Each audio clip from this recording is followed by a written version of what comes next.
Assalamualaikum warahmatullahi wabarakatuh. Bagaimana kabarnya teman-teman?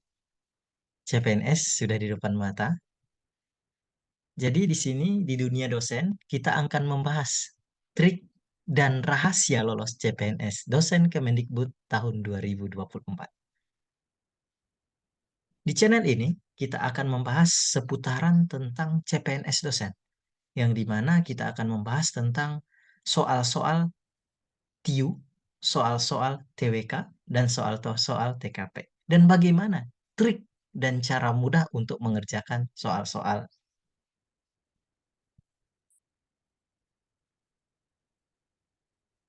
Rahasia pertama untuk mengerjakan atau planning kita untuk mengerjakan soal-soal ini, bagaimana caranya? Itu ada rahasianya, teman-teman. Di sini, yang pertama kali harus kita ketahui adalah kisi-kisinya. Mengapa kisi-kisi soal CPNS ini penting, teman-teman? Yang pertama, pemahaman materi, teman-teman. Adanya pemahaman materi kita memberikan gambaran yang jelas tentang topik atau materi yang harus kita pelajari, teman-teman. Yang kedua, efisiensi belajar, teman-teman. Jika ada kisi-kisi ini yang sudah kita kuasai ini, teman-teman, itu akan membantu, teman-teman, untuk kita menjadi fokus pada materi yang relevan. Sehingga waktu belajar kita itu dapat digunakan secara lebih efektif, teman-teman. Kita tidak membahas soal-soal yang tidak penting lagi, teman-teman. Kita tidak membahas soal-soal yang tidak sesuai dengan kisi-kisi lagi, teman-teman. Agar mengefisiensikan waktu, teman-teman. Agar kita belajar lebih efektif, teman-teman. Yang ketiga, mengurangi kecemasan. Ya tentu, teman-teman. Jika kita tahu nih kisi-kisi, teman-teman, jadi materi yang akan diujikan dapat mengurangi kecemasan. Kita sudah tahu kisi-kisinya, jadi kita sudah bisa mempersiapkan jauh-jauh hari, teman-teman. Dan dapat meningkatkan kepercayaan diri kita, teman-teman. Dari mana sih kisi-kisi ini kita dapatkan, teman-teman? Yaitu dari situs resmi pemerintah, misalnya BKN, atau langsung dari Kementerian Kemendikbud. Selain itu, sekarang banyak teman-teman di media sosial, teman-teman kita men-share, baik itu di TikTok, di Instagram, di YouTube, mengenai kisi-kisi ini, teman-teman. Dan juga banyak sekarang, teman-teman, forum lembaga bimbingan belajar. Rahasia kedua, teman-teman, harus menguasai waktu dan soal. Maksudnya bagaimana? Kita harus tahu waktunya itu yang diberikan berapa dan soalnya itu yang diberikan berapa. Gitu. Berapa soalnya itu, teman-teman. Untuk CPNS tahun ini dan tahun kemarin itu sama, itu di dalam pengerjaan SKD CPNS itu diberikan waktu 100 menit, teman-teman. Dan bagi disabilitas, teman-teman kita yang disabilitas itu diberikan waktu 130 menit dengan jumlah soal yang sama, teman-teman, yaitu 110 butir soal. Yang dimana soal itu dibagikan menjadi dua bidang, yaitu ada SKD, seleksi kompetensi dasar, dan seleksi kompetensi bidang. Yang dimana nanti jikalau teman-teman lulus di seleksi kompetensi dasar, akan melanjutkan ke seleksi kompetensi bidang. Seleksi kompetensi dasar ini dibagi menjadi tiga, teman-teman. Ada tes intelijensia umum atau yang disebut dengan TIU, ada tes wawasan kebangsaan yang disebut dengan TWK, dan ada tes karakteristik pribadi yang disebut dengan TKP. Untuk SKB, teman-teman, seleksi kompetensi bidang, kita ikut melaksanakan seleksi kompetensi bidang apabila SKD kita lolos. Yang dimana jikalau formasi yang dibutuhkan itu satu, itu biasanya yang mengikuti SKB ada tiga. Tuh. Jadi kalau misalnya dua yang dibutuhkan dalam formasi, berarti yang mengikuti SKB itu ada enam. Berarti kalau misalnya dalam satu formasi itu mengikuti 100, berarti yang mengikuti SKB hanya tiga orang, teman-teman. Jadi kita harus tinggi-tinggian nilai, teman-teman. Oke. Di TIU itu ada 35 butir soal, teman-teman. Di TWK ada 30 butir soal. Dan di TKP ada 45 butir soal. Rahasia ketiga, teman-teman. Soal prioritas. Kenapa? Mengapa penting mengetahui soal prioritas ini, teman-teman? Agar kita memudahkan dalam pengerjaan soal, teman-teman. Sehingga tercapai passing grade yang kita butuhkan. Oke. Passing rate itu batas minimal ya teman-teman. Jadi sebenarnya batas minimal itu belum tentu kita ikut nanti SKB teman-teman. Jadi kita harus namanya itu tinggi-tinggian nilai teman-teman. Yang mana yang paling tinggi itulah yang akan mengikuti SKB teman-teman. Oke, dari mana sih kita dapat mengetahui soal-soal prioritas ini? Kita harus mengikuti kita teman-teman tutorial YouTube dalam menjawab soal cepat gitu. Salah satunya di dunia dosen ini kita akan membahas semua trik cepat dan trik rahasia untuk mengerjakan soal-soal SKD CPNS teman-teman. Dan banyak juga teman-teman buku CPNS yang berdasarkan kisi-kisi yang sudah kita ketahui gitu teman-teman. Trik mengerjakan soal itu bagaimana sih? Jadi pengalaman saya, tahun 2023 kemarin teman-teman, saya lolos tahun 2023 kemarin teman-teman. Jadi trik yang saya, bangun atau yang saya gunakan itu adalah teman-teman, menggunakan skala prioritas tadi teman-teman. Itu yang pertama itu teman-teman, urutan pengerjaan menurut saya yang paling, maksimal atau yang paling potensial atau yang paling menguntungkan adalah TIU terlebih dahulu teman-teman. Baru TWK, baru TKP. Kenapa sih TIU terlebih dahulu? Karena inilah menurut saya yang memakan paling banyak korban di CPNS, teman-teman. Kadang tinggal satu nomor lagi, teman-teman, agar passing rate-nya tercapai. Kadang dua nomor lagi, teman-teman, agar passing rate-nya tercapai.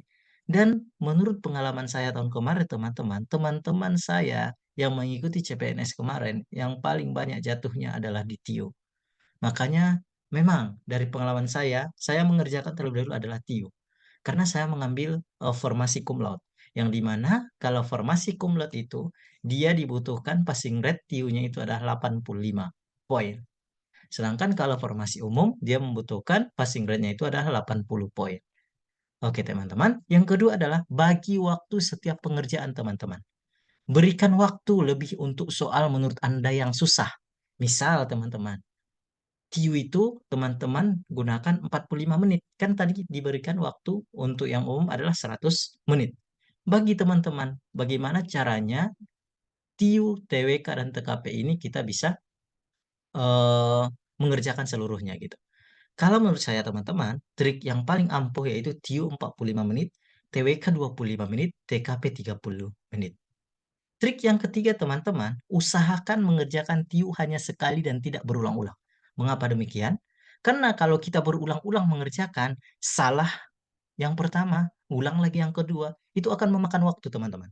Jadi usahakan mengerjakan semua, baik itu TIU, TWK, dan TKP itu hanya sekali saja. Jikalau sudah tidak dapat sekali itu, beralih ke nomor yang lain teman-teman. Trik yang keempat, teman-teman, TWK kerjakan dengan membaca soal satu kali dan langsung lihat jawaban yang benar. Jika ragu dalam jawabannya, tulis jawaban yang ragu dalam kertas buram. Jadi teman-teman nanti akan diberikan pensil dan kertas buram, yang dimana nanti teman-teman bisa mencoret-coret nih teman-teman. Jadi nanti jikalau memang di TWK ini teman-teman ada yang ragu nih jawabannya, ada yang sama. Kan biasanya TWK tes wawasan kebangsaan ini menurut kita banyak yang sama gitu loh. Nah, jadi menurut teman-teman, misalnya nomor 30 itu eh, jawabannya menurut teman-teman, jawaban A dengan B itu hampir mirip. Jadi teman-teman buat tuh 30 A atau B. Itu dia teman-teman. TKP, trik yang kelima, TKP kerjakan dengan cara jika soalnya panjang, teman-teman, langsung baca jawabannya, teman. Ini dia, teman-teman. Karena tadi waktu yang kita berikan hanya 25 menit kan, teman-teman, untuk TKP. Jadi, teman-teman, triknya itu dia, teman. Kalau misalnya menurut eh, teman-teman, soalnya itu terlalu panjang, terlalu menghabiskan waktu, baca langsung jawabannya, teman-teman. Yang mana menurut Anda yang sesuai dengan Anda langsung jawab. Maksudnya itu, yang mana yang paling dominan menurut Anda jawabannya, itulah jawab. Triknya itu selalu melihat kepentingan kelompok daripada individu. Itu dia teman-teman. Nanti kita akan bahas di eh, pembahasan selanjutnya, konten selanjutnya mengenai TIU, TWK, dan TKP. Kita akan bahas semua triknya teman-teman.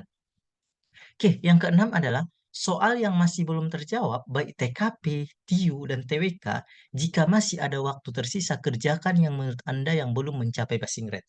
Misalnya, di TKP menurut Anda itu belum, kan kita bisa nih merasakan, bisa melihat, "Oh ini kita kayaknya kurang nih passing rate-nya." Kerjakan di situ, lanjutkan di sana teman-teman, oke? Jangan mempertinggi nilai yang sudah menurut Anda sudah benar, sudah sesuai dengan passing rate teman-teman. Eee, oke teman-teman, rahasia yang keempat itu teman-teman, menurut saya passing rate harus kita mengetahui nih, kuasai setiap passing rate teman-teman. Berapa sih passing rate-nya setiap, eee, soal itu teman-teman. Kan kalau untuk nilai kumulatif dari SKD ini ada 550 poin teman-teman. Jadi TWK itu 150 poin, TIU itu 175 poin, TKP 225 poin. Ini maksimalnya ya teman-teman. Misalnya TWK itu dalam 30 soal itu maksimalnya adalah 150 poin. Jadi TWK dan TU itu benar adalah 5 dan salah adalah 0. Sedangkan TKP dia bernilai semua teman-teman. Makanya tadi trik yang saya gunakan itu adalah jangan baca soalnya, bacalah jawabannya. Yang mana menurut Anda sesuai, itu akan ada nilainya. Itu dia teman-teman, untuk TKP. Jadi penjelasannya, passing rate tes wawasan kebangsaan atau TWK 60 dari nilai tertinggi 150. Itu dia. 65 ini berarti passing rate-nya teman-teman untuk TWK. Untuk yang kedua, passing rate untuk tes intelijensia umum atau TIO 80 dari nilai tertinggi. Ini untuk umum ya teman-teman, formasi umum dia passing rate-nya itu adalah 80. Kalau teman-teman mengambil formasi cum laude, itu TIU-nya passing rate-nya adalah 85 dari nilai tertinggi adalah 175 teman-teman. Passing rate tes karakteristik pribadi TKP yaitu 166 teman-teman dari nilai tertinggi 225. Jadi jangan khawatir teman-teman di tes karakteristik pribadi kalau kita tidak baca soalnya karena itu ada nilai semuanya teman-teman. Jikalau kepribadian Anda baik, kepribadian teman-teman baik, pasti akan batas passing rate itu teman-teman. Jadi fokus ke menurut Anda itu belum mencapai, yang belum mencapai passing rate yang mana? Fokus ke situ saja teman-teman. Oke, yang keempat, ketentuannya teman-teman, khusus lulusan cum laude dan diaspora, nilai kumulatif SKD paling rendah itu adalah 311 teman-teman. Nilai TIU-nya paling rendah adalah 85 seperti yang saya jelaskan yang tadi teman-teman. Khusus penyandang disabilitas, teman-teman kita yang disabilitas, nilai kumulatif SKD paling rendahnya itu adalah 286 teman-teman. Nilai TIU paling rendah adalah 60. Khusus putra-putri Papua teman-teman, nilai kumulatif SKD paling rendah adalah 286. Nilai TIU paling rendah adalah 60 teman-teman. Jadi teman-teman, semua trik ini atau semua rahasia ini sebenarnya ini kembali lagi ke pribadi kita teman-teman. Mau diikuti atau tidak. Atau ada nggak trik kita pribadi gitu teman. Ini saya men-share pengalaman saya waktu tahun 2023 kemarin. Alhamdulillah dengan trik ini saya menduduki peringkat ke-1 dengan lulusan cum laude teman-teman. Gitu. Oke, mungkin cukup sekian teman-teman, penjelasan mengenai trik dan rahasia, untuk, sukses sukses dalam, mengerjakan soal, SKD CPNS teman-teman. Untuk teman-teman semuanya, jangan lupa subscribe, like, and share. Semua pembahasan tentang CPNS akan kita bahas satu persatu, baik itu TIU, TWK, dan TKP di channel ini, teman-teman. Terima kasih, good luck. Insya Allah tahun ini NIP di tangan. Assalamualaikum warahmatullahi wabarakatuh.